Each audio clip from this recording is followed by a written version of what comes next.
Today we're going to make some pork chops with some mushroom gravy, and mushroom brown gravy, should I say, and some mashed potatoes just like my great-grandma used to.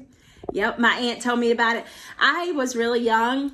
I was 16 when my grandma passed away, 15 when my great-grandma passed away, and 15 when my great-grandpa passed away. But grandma used, we still called her grandma, even though she was our great-grandma.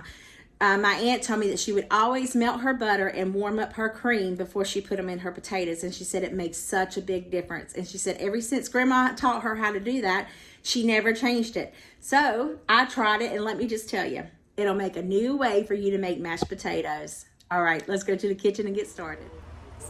For this recipe, you'll need some pork chops, some brown gravy mix, cream of mushroom soup, and of course milk. I'm just going to bake these pork chops. I also have some of the seasonings, Mad Dog and Meryl, like Meryl Street. That's how I tell myself to say it. I'm sure I'm still not saying it right. Laura, you can break it down in the description box for them. I wish I could do a voiceover with you saying it. Maybe you should record yourself. I'll text you. That's what I'll do. Text you saying this, and then I'll insert it where I can't say it. But I did pretty good saying it like that. Anyway, they sent me this seasoning, so I'm trying this out before I do like a complete video review of it, of a sponsorship. But let me just tell you, smells heavenly. So I just want to season my pork chops, and then I'm going to flip them all over. I got these from King Soopers. Not King Soopers, what's it called? What is the grocery store here? King Soopers is in Colorado. Kroger, that's where. I got these from Kroger. They were in a container for $5. So, not bad. $1 a pork chop. And, you know, feed a family for getting good quality protein for $5. I don't think that's bad at all. So, I'm going to set this to the side. And to my bowl, I'm going to add...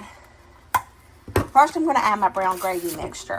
And I want to add a half a cup of water to this. The reason why I'm doing a half a cup is because I'm adding in the cream and mushroom soup and a half a cup of milk.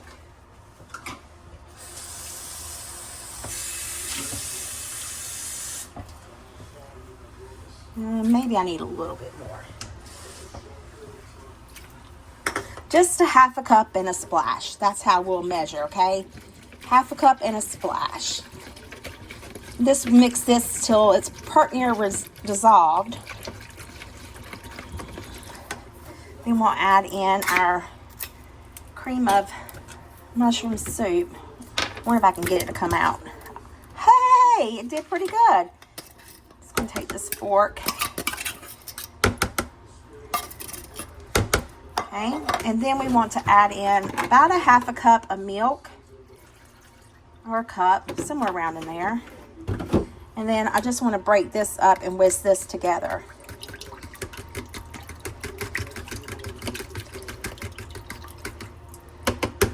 If you had some canned mushrooms, this would be really good in it. And make sure you splatter it all over the place. Like, you know, it's all over here. Can you guys see that? It's on my butter dish. It's on my counter. My knife set. Oh, April. I want to see how much this will cover because it's pretty near thick, which is good because I want a nice thick gravy. Be really good over some rice or mashed potatoes.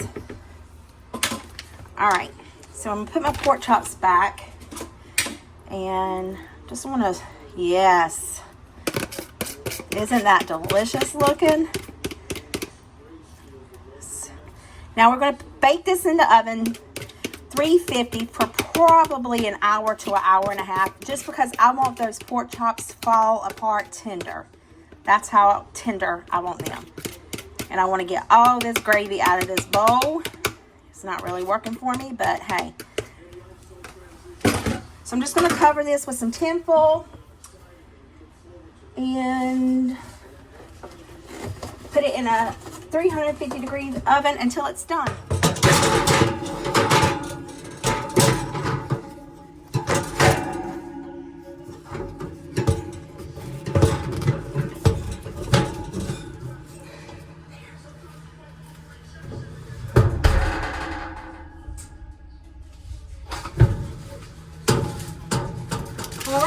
to bake it for 350 for about an hour and a half.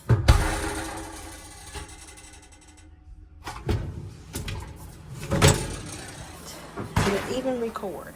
I have our potatoes getting ready to boil. There's really no thing to show with peeling and chopping potatoes, but I already did that. But I will show you how my great grandma used to make them, so stay tuned. So our potatoes are back there. They're completely cooked. And to this pot, we are going to add, I only had 4 potatoes, so that'll be fine because I only have 5 pork chops. So it's absolutely perfect. But we're just going to preheat our butter. So I'm using a half a stick of butter. Normally, if I use like 2-3 pounds of potatoes, I want to add in at least a stick of butter at the least. And then we are going to add in, let's say, a cup of heavy cream. It's probably, yeah, that should be a cup. And we just want to let this come to a simmer before we add it into our potatoes. And I've already seasoned my potatoes, so I'm going to go ahead and get those drained now.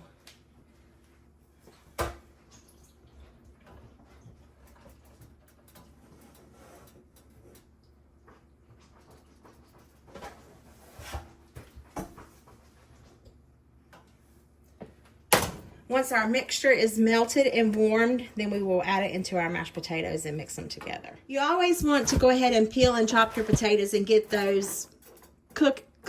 You can do this like simultaneously, but I like to get my potatoes, let them drain because I like for them to sit there and continue to steam if there's any other additional water in them, because I want the flavor of the heavy cream and the butter to go in there. And I like to take and start my potatoes in cold water so they cook evenly. And we're going to bring them to a gentle boil and let them cook for about 15-20 minutes or until fork tender. And I season mine with salt and pepper, and as you see, they are fork tender. They're fork tender, okay? Not tender, but tender. However I said that. And overcooking them makes them a little bit on the watery side, so I drain mine part near close to as soon as they're done. Now this is where Grandma's trick comes in. Instead of dumping cold butter and milk, we want to warm it up in heavy cream before adding them in the potatoes. And my butter is almost melted.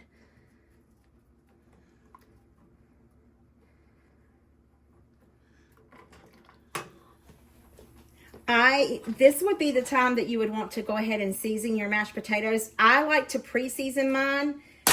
I'm just going to add about half of that in there right now before we start creaming it.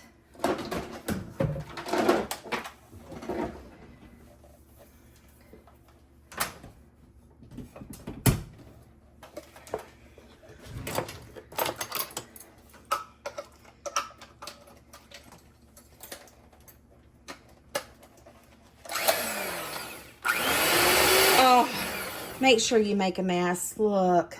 Gracious heavens to Betsy. I knew this thing was going to fly off the handle.